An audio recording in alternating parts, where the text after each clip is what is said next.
네, 할렐루야. 좋은 아침입니다. 9월 4일 목요일 새벽기도 하나님 앞에 올려드리겠습니다.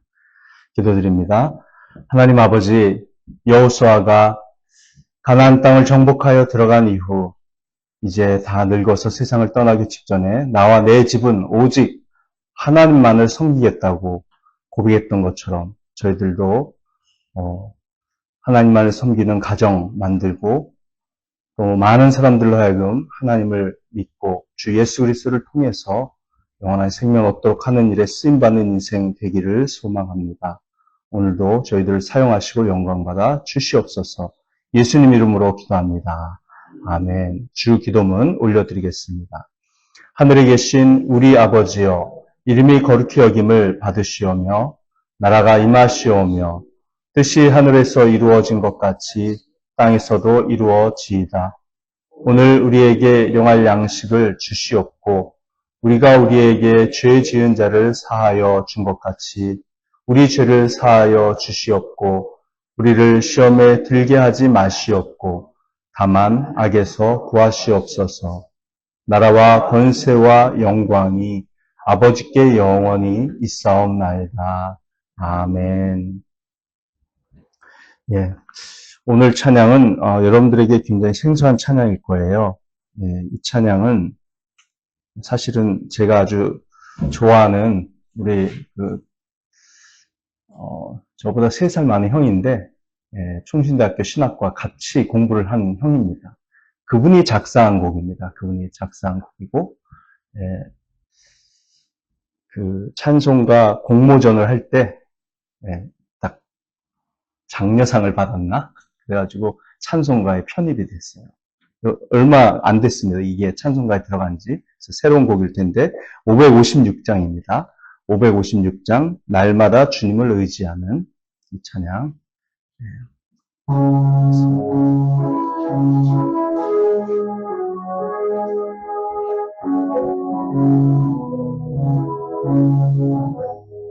권기창 목사님이세요. 지금 미국에서 목회하고 계신데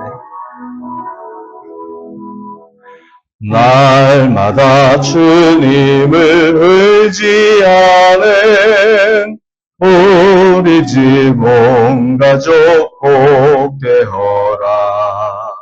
다 함께 모여서 찬양하니 하늘의 위로가 넘쳐나네. 할렐루야. 우리 가정 사랑과 행복의 안식처. 할렐루야. 우리 가정 주님만 모시고 살아가리. 아버지 어머니 사랑하고 형제와 자매들 우애하리. 세상의 풍파가 밀려와도 주 사랑 안에서 두려움 없네. 할렐루야. 우리 가정 사랑과 행복의 안식처. 할렐루야. 우리 가정 주님만 모시고 살아가리. 말씀과 기도가 풍성하고 기쁨과 감사가 가득하니 하나님 우리 집 생각하사 대대로 복되게 하시도다. 할렐루야. 우리 가정 사랑과 행복의 안식처. 할렐루야. 우리 가정 주님만 모시고 살아가. 할렐루야, 우리 가정. 할렐루야, 우리 가정. 사랑과 행복의 한식처. 할렐루야, 우리 가정. 주님만 모시고 살아가리.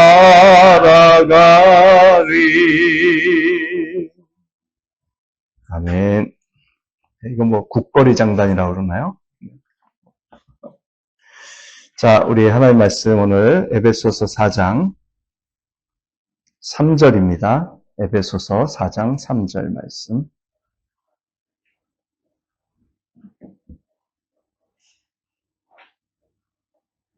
제가 읽어드리겠습니다. 성령이 여러분을 평화의 띠로 묶어서 하나가 되게 해 주신 것을 힘써 지키십시오. 아멘. 네, 오늘은 합당한 삶의 자세 세 번째, 하나가 되게 해 주신 것을 힘써 지키기입니다. 자, 이 말씀에서 하나님께서 우리에게 요구하시는 내용을 가만히 살펴보면 교회를 하나로 만들라는 말씀이 없습니다. 교회를 하나로 만들어라. 분열된 것을 일치시켜라. 이런 말씀이 없어요. 자, 보세요. 성령께서 중간의 내용을 건너뛰고 뒤쪽으로 연결해서 문장을 읽으면 성령이 하나가 되게 해 주신 것을 이라고 되어 있잖아요. 이미 하나가 되어 있습니다. 교회는 이미 하나예요. 성령께서 이미 하나가 되게 해 주신 것입니다. 자, 그것을 힘써 지킬 의무가 우리에게 있는 것이죠. 네. 자, 그 에베소서 2장 말씀에 보면 네, 1장이죠. 예, 1장 말씀에 보면 1장과 2장 계속 내용을 보면은 하나님께서 우리를 유대인과 이방인을 하나로 만드셨잖아요. 예, 예수 그리스도의 피로 구속하시고 가까이 오게 하셨습니다. 서로 가까이 오게 하시고 하나의 새 사람, 즉 하나의 새로운 인류를 만들어 주셨어요. 네, 그래서 예수님을 믿고 그리스도인이 되었다 그러면 이미 다른 그리스도인과 나의 의지와 상관없이 하나입니다. 하나. 천국에 가면 영원히 함께 살 사람들이에요. 저 지구 반대편의 아프리카의 어떤 교회 성도, 그 성도와 내가 이미 하나인 것입니다. 네, 누군지 몰라도 천국 가면 다 이제 한 가족으로, 한 백성으로 살게 돼 있습니다. 이미 하나로 만들어 주셨어요. 그리고 중간에 막힌 담을 허셨다고 그랬잖아요. 담을 허물어 주셨습니다. 원수된 것을 주님께서 치워버리셨어요. 그 원수된 것이 율법이죠. 유대인과 이방인들 사이에 원수된 것, 그 율법을 완전히 치우시고 또 우리 서로에게 뭐 율법의 기능을 하는 게 있습니다. 그 율법. 네, 이 사람은 이걸 강조하고 저 사람은 저걸 강조하기 때문에 그게 서로에게 율법이 돼서 그게 충돌하는 겁니다. 네, 충돌하는데 이것을 이미 하나님께서 다 무너뜨리시고 허무신 겁니다. 예수님의 피로. 그래서 우리가 서로 가까워질 수 있도록 해주셨고 네, 이미 우리는 그래서 하나인 것이죠. 예수님의 피가 아니라면 우리는 그 모든 죄, 네, 내가 중요하게 생각하는 그 율법, 규칙이 있잖아요. 삶의 어떤 가치관이 있고 나름대로 소신이 있어요. 근데 가만히 생각해 보세요. 내가 누군가를 비판할 때 보면 내가 중요하게 생각하는 그 가치관, 소신 때문에 남을 비판해요. 근데 어느 때 보면 내가 그걸 깨트리고 나도 그 짓을 하고 있어요. 예? 그 죄를 주님께서 당신의 피로 용서해 주셨잖아요. 그러니까 우리는 서로를 비난할 게 없는 겁니다, 사실은. 예수님 피 안에서는. 그래서 우리가 이미 하나입니다. 그래서 에베소서 2장 14절부터 16절에 보면 하나의 새 사람으로 만들어서 평화를 이루셨다 그랬습니다. 평화를 이루셨다. 에베소서 2장 15절에. 이미 평화를 이루신 거예요. 우리는 주님 안에서 평화를 누리는 존재가 됐습니다. 평화가 이루어졌으니까 이미 하나입니다. 그것을, 그 하나됨을 유지하고 보호하라는 권면의 말씀을 우리에게 주신 것이지, 그 일치와 하나됨을 우리더러 창조하라고, 그걸 만들어내라고 말씀하신 게 아니라는 거죠. 그런데 우리가 사실상 교회 생활을 하다 보면 우리가 쉽게 할 수 있는 유일한 일은 그것을 파괴하는 것뿐입니다. 하나됨, 평화를 깨뜨린 건 우리가 잘해요. 그걸 유지하는 거 굉장히 어렵습니다. 우리는 잘 깨뜨려요. 일치를 깨뜨리고 망가뜨리고 평화를 없애는 일에 저희가 무의식적으로도 그렇게 아주 쉬운 존재들입니다. 그렇기 때문에 권면하는 것이죠. 하나가 되게 해주신 것을 힘써 지키라. 자, 고린도전서 12장 12절과 13절에는 이렇게 말씀하셨습니다. 한 성령으로 우리가 세례를 받아서 한 몸이 되었다. 우리가 성령으로 세례를 받은 자들입니다. 예수님 믿으면 성령을 받죠? 그게 바로 성령 세례예요. 순복음교회 같은 오순절 신학을 가지고 있는 그런 극단적인 은사주의자들은 성령 세례를 뭐라고 얘기하냐면 방언 받으면 성령 세례 받았다고 생각을 하는 경향이 있습니다. 그것은 성경을 완전히 잘못 해석한 거예요. 네. 우리가 예수님을 믿고 한 몸이 됐다. 한 몸이 됐다. 그러면 이게 무슨 뜻이죠? 네? 누구나 예수님을 믿으면 다 한 몸이잖아요. 그리스도를 머리로 하고, 그리고 우리는 그 몸의 각 지체가 된 자들인 거죠. 그래서 예수님을 믿어 한 몸이 된다는 표현을 고린도전서 12장 13절에서는 한 성령으로 세례를 받아 한 몸이 되었다라고 표현했을 뿐인 거예요. 그렇다면 성령으로 세례를 받은 것과 예수님을 믿는 것은 똑같은 거예요, 아니에요? 똑같은 거죠. 성령으로 세례받아 한 몸이 됐다. 예수님을 믿어 한 몸이 됐다. 그러니까 성령으로 세례받는 것은 예수님을 믿는 것과 동일한 뜻인 거예요. 근데 이걸 방언 받아야지만 성령 세례 받았다. 성령 세례 받았다. 그렇죠? 많이 들어보셨죠? 김 집사님? 성령 세례. 네. 그게 바로 그들의 무지함을 드러내는 겁니다. 성령 세례. 물론 이제 사도행전 맥락에서 보면 초대교회 때는 하나님께서 기적을 많이 일으키셨기 때문에 그 예수님을 믿음과 동시에 성령 세례, 믿음과 동시에 그것이 성령 세례니까 성령이 역사하시니까 방언이 임하는 경우가 몇 번 있었어요. 예수님을 믿는 순간 방언을 안 받은 사람도 있고 똑같이 성령을 받았는데 방언을 하는 사람들도 있었고 이랬습니다. 사도행전을 가만히 읽어보면. 그러니까 중요한 거는 방언을 하느냐 안 하느냐가 문제가 아니라 성령 세례를 받았느냐 안 받았느냐. 성령 받으면 성령 세례 받은 겁니다. 네. 그래서 예수님에 대해서 세례 요한이 하는 말이 있잖아요. 나는 물로 세례를 주거니와 내 뒤에 오시는 이는 뭐라 그랬죠? 성령으로 세례를 주시는 분이라고 했잖아요. 네.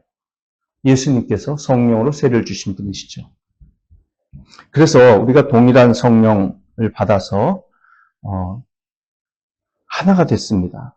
그리고 로마서 8장 9절에도 보면 그리스도의 영이 없으면 그리스도의 사람이 아니라고 했어요. 성령을 받지 않은 사람은 크리스찬이 아닙니다. 네? 그러니까 크리스찬은 반드시 성령 받은 사람인 것이고 그래서 우리가 하나 된 자들인 것이죠. 이미 우리는 하나예요. 그런데 여기 보면 4장 3절에 하나가 되게 해주신 것을 힘써 지키라 그랬습니다. 힘써 지키라. 이거 힘쓰라, 지키라. 이게 다 동사입니다. 힘써라라고 하는 이 동사는 성경에서 이제 바쁘게 열성적으로 서둘러서 해라라는 뜻도 있고요. 또 다른 뜻은 서두르라는 뜻보다는 열심으로 간절히 모든 노력을 기울여라. 성실히 아낌없이 노력해라, 최선을 다해라. 이런 뜻을 또 가지고 있습니다. 그런데 이 문맥에서는 열심을 다해 아낌없이 노력하고 최선을 다하라는 뜻인 거죠. 자, 그런데 무엇을 하는 일에 최선을 다하고 열성적으로 노력해야 되느냐 하면 지키는데 최선을 다해야 된다는 겁니다. 자, 이 지키다라고 하는 동사가 또 나와요. 그것은 보존한다는 뜻입니다. 이미 우리가 소유한 것을 잃거나 파괴시키지 않고 유지하는 것을 말해요. 지키는 것. 그러니까 성령님께서 하나가 되게 해주신 것을 지키는 데 힘쓰라. 이렇게 해야 더 좋은 번역입니다. 힘써 지키라 이렇게 했는데 그래서 힘써라는 말은 부사잖아요. 우리말에서. 동사가 아니잖아요. 근데 헬라어 원문에서는 이게 동사거든요. 그러니까 지키는 것을 힘써라 라고 번역해야 훨씬 더 헬라어 원문에 가까운 번역입니다. 지키는 것을 힘써라. 힘써 지키라. 물론 뜻은 똑같지만 지키는 것을 힘써라. 열성을 다하고 최선을 다해서 아낌없이 모든 노력을 기울여라. 할 수 있는 모든 걸 다해서 성령 하나님께서 하나 되게 해주신 것을 지키는 것을 그렇게 힘쓰라. 이렇게 말씀하고 있는 겁니다. 그런데 성령님이 우리를 하나가 되게 해주실 때 특이한 표현을 썼습니다. 평화의 띠로 묶어주셨다라고 그랬습니다. 평화의 띠로 묶어주셨다. 자, 여러분, 띠, 여기서 띠는 허리띠를 말하는 거예요. 허리띠. 이렇게 바지를 입을 때 버클이 있는 허리띠가 아니고요. 이 당시에 허리띠는 뭐였을까요? 그냥 끈이죠. 끈입니다. 여러분, 옷을 입을 때 여성들이 옷을 10개도 입잖아요. 작은 옷, 큰 옷, 다 이렇게 입고 맨 마지막에, 코트 같은 거 입으면, 코트를 딱 입고, 자, 끈으로 이렇게 딱 묶어주잖아요. 그렇죠? 그리고 옛날 옷에는 끈으로 딱 묶지 않으면 하나가 되지 않게끔 그렇게 구성되어 있는 옷도 많이 있었습니다. 옛날에는. 그래서 허리띠는 하나로 묶어주는 거예요. 이 허리띠를 묶지 않으면 그냥 옷이 다 일본말로 바라바라 돼가지고, 정말 볼품없고, 그리고 기능을 제대로 못하는 것이죠. 옷으로서의 기능을 제대로 못하는 겁니다. 그래서 성령이 이 평화의 띠로 우리를 묶어주셨다는 것은 여러분이 옷을 생각하시면 되세요. 옷. 많은 옷을 입지만 그것을 하나가 되게 하는 것은 허리띠이듯이 성령께서 평화의 띠로 묶어주셨다는 겁니다. 이 평화는 예수님께서 당신의 보배로운 피로 만들어주신 평화예요. 우리 사이에서 원수된 것, 적대감을 없애주셨습니다. 그렇죠? 우리의 모든 죄를 용서해 주셨기 때문에 서로에 대한 적대감을 근본적으로 주님께서 없애주시고 치유해 주셔서 우리에게 평화가 왔습니다. 하나님과 우리 사이도 원래는 원수 관계였고 우리는 본질상 진노를 당할 수밖에 없는 진노의 자녀였는데 예수님께서 당신의 피로 그 원수된 것, 율법의 조문을 다 폐하셨기 때문에 하나님께서 우리를 보실 때 진노의 눈으로 바라보시지 않고 사랑의 눈으로, 아버지의 눈으로 바라보시는 것이죠. 그래서 하나님과 우리 사이에 화목과 화평이 이루어졌어요. 평화가 이루어졌어요. 그리고 우리 서로 사이에도 평화가 이미 이루어져 있습니다. 그 평화의 허리띠로 우리를 하나 되게 하신 거예요. 그것을 이미 하나 되게 하신 것을 우리는 힘써 지킬 의무가 있는 것입니다. 그래서 지금 이제 4장 2절과 3절에서 합당한 삶의 자세 5가지를 지금 얘기했잖아요. 겸손과 온유함, 그리고 오래 참음, 사랑으로 서로 용납함, 마지막이 힘써 지키는 겁니다. 하나가 되게 하신 것을 힘써 지키는 것. 근데 이 첫 번째, 이 5가지 중에서 가장 중요한 것 첫 번째가 뭐냐면 바로 겸손이에요. 겸손. 겸손이 없으면 이 5가지를 이룰 수가 없습니다. 겸손은 처음부터 끝까지 가장 중요해요. 겸손이 온유함을 낳고 온유함이 사랑으로 상대방을 용납하는 그런 오래 참음을 낳고요. 결국은 하나됨을 힘써 지키는 일을 가능하게 한다는 겁니다. 여러분, 우리가 겸손하지 않으면 신앙생활 제대로 할 수 없는데 겸손에는 세 가지 비결이 있어요. 그리스도인의 겸손은 세 가지 열쇠가 있습니다. 첫 번째 열쇠는 자신은 죄인일 뿐이고 하나님으로부터 심판받는 것 외에는 아무런 가치가 없다는 사실을 깨닫는 겁니다. 예, 나 같은 죄인을 하나님께서 용서해 주셨구나. 이렇게 생각하면서 정직하게 자신의 죄를 마주하고 자신의 약점을 정확하게 간파하여 쳐다보는 것. 그걸 있는 그대로 바라보고 나는 구원받을 자격이 없었던 사람이다라고 스스로 생각하는 것. 정확한 자기 인식. 그게 바로 첫 번째 겸손의 비결이고 열쇠입니다. 두 번째는 우리가 예수님을 어떻게 생각하느냐예요. 예수님을 제대로 바라보고 제대로 생각하면 우리는 겸손할 수밖에 없습니다. 고린도후서 3장 18절 말씀에 이렇게 말씀해요. 우리는 모두 너울을 벗어버리고 주님의 영광을 바라봅니다. 이렇게 해서 우리는 주님과 같은 모습으로 변화하여 점점 더 큰 영광에 이르게 됩니다. 이것은 영이신 주님께서 하시는 일입니다. 성령께서 하시는 일이에요. 성령께서 하시는 일은 예수님을 우리로 하여금 크게 느껴지도록 하시는 일입니다. 예수님을 바라볼 때, 예수님에게 정말 영광의 강체가 있구나. 정말 그 거룩하신 하나님의 아들 예수님께서 하늘 영광을 버리고 이 땅에 오셔서 십자가를 지시고, 정말 찢기시고, 박히시고, 채찍질 당하시고, 나중에는 창으로 찔려서 온몸을 상해 가면서 물과 피를 다 쏟으셔서 우리를 위해서 죽으셨는데 그 예수님께서 우리에게 보여주시는 영광의 광채가 있잖아요. 사랑의 광채, 은혜의 광채, 자비의 광채. 그 예수님을 우리가 바라보면 바라볼수록 정말 더 크게 영광스럽게 그분을 느껴질 수 있도록 해주신 것은 성령 역사입니다.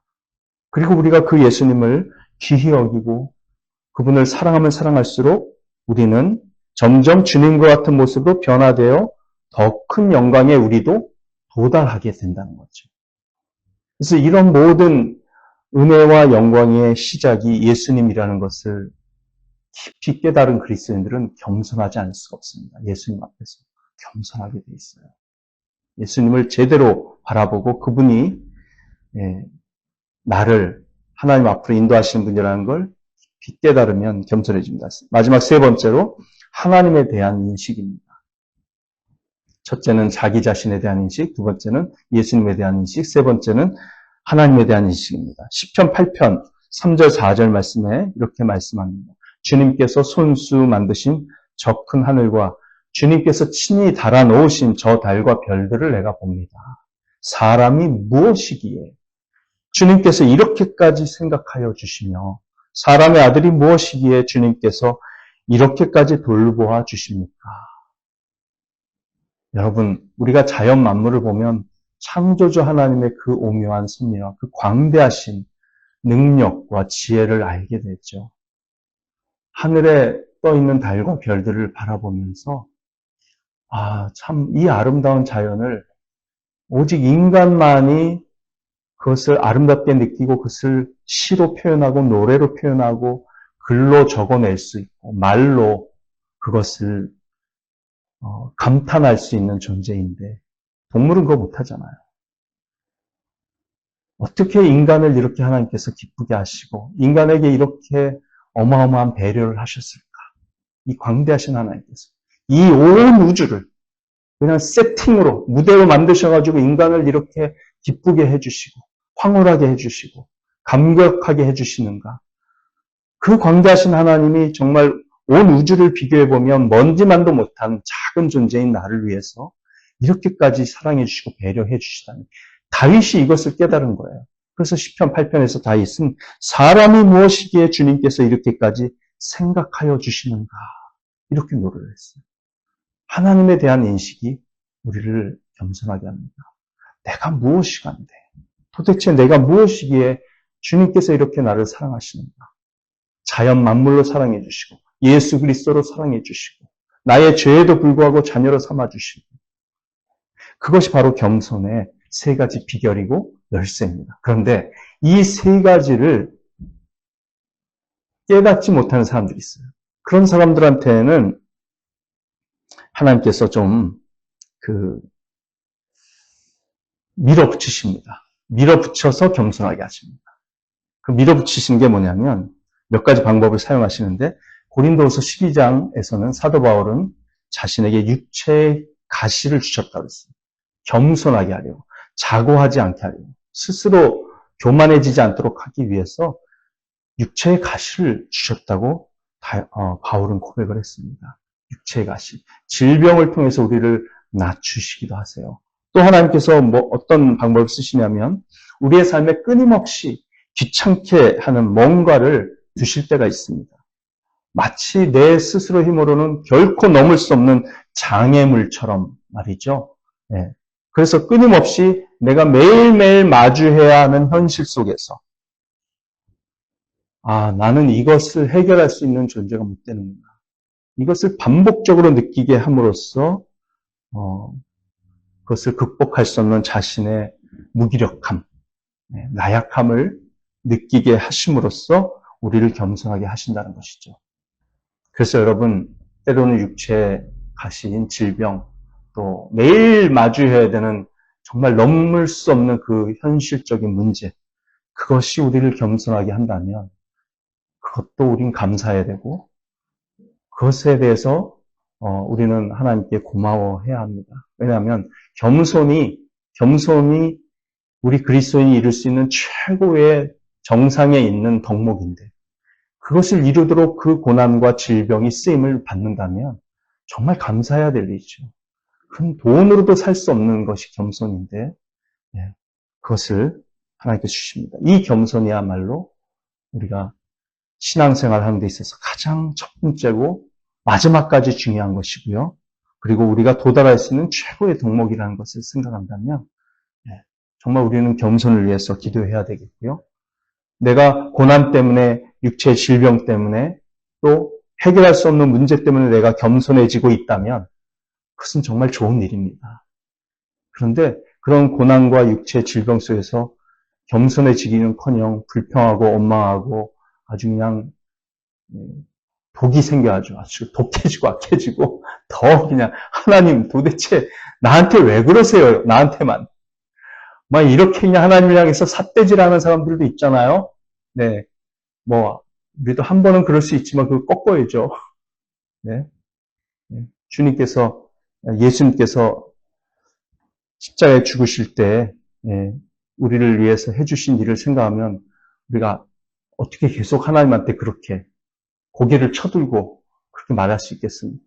절대로 못하죠. 그래서 오늘 완전한 겸손, 이것이 바로 하나님께서 우리를 부르신 부르심에 합당한 삶의 처음이자 마지막이고요. 성령께서 하나가 되게 하신 것을 힘써 지킬 수 있는 그런 합당한 자세의 핵심 중에 핵심입니다. 저와 여러분은 끝까지 겸손한 자들이 되어서 주님을 기쁘게 하고 주의 뜻을 이루어 드릴 수 있는 자들이 되기를 간절히 바랍니다. 기도하시겠습니다. 하나님, 오늘도 우리를 겸손하게 하시고 오늘도 우리를 축복하시는 하나님의 은혜에 감사드립니다. 오늘도 기도로 승리하는 하루가 되게 하시고 참으로 교회되게 하고 하나님께 기쁨을 드릴 수 있는 우리 모두가 되게 하옵소서. 예수님의 이름으로 기도합니다. 아멘. 오늘 복된 하루 되시길 바랍니다. 제가 시간 갖겠습니다.